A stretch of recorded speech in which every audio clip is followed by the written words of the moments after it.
নমস্কাৰ বন্ধু-বান্ধৱীসকল স্বাভিমান ধাৰাবাহিকৰ আদি খণ্ডৰ প্ৰমো ভিডিঅ'লৈ আপোনালোক সকলোকে স্বাগতম জনাইছোঁ। হয় বন্ধুসকল, স্বাভিমান ধাৰাবাহিকত আৰাধ্যা পুনৰ ঘৰলৈ উভতি আহিছে। এতিয়া অনিৰুদ্ধৰ বিয়াখন কি হ'ব? যিহেতু অনিৰুদ্ধৰ এংগেজমেণ্ট হৈ গৈছে, এতিয়া বিয়াখন হ'বনে নহয় আজিৰ খণ্ডত চাবলৈ পাব আপোনালোকে। আহক একেলগে চাওঁ। পৰিয়ালৰ সকলোৱে গম পালে আজি এংগেজমেণ্টৰ কথা।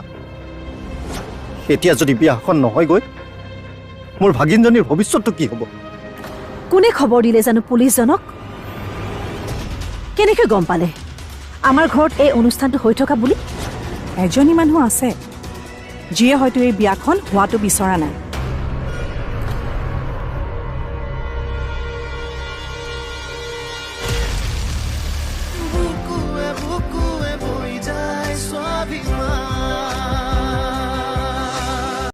যদিহে মোৰ ভিডিঅ'টো চাই ভাল পায় তেন্তে তলত কমেণ্ট কৰি জনাব, আৰু আপোনালোকে যদি স্বাভিমান ধাৰাবাহিকৰ গোটেই খণ্ডটো চাবলৈ বিচাৰে তলত মোক কমেণ্ট কৰি জনাব, তেতিয়া মই আপোনালোকৰ মাজলৈ স্বাভিমানৰ গোটেই খণ্ডটো লৈ আহিম।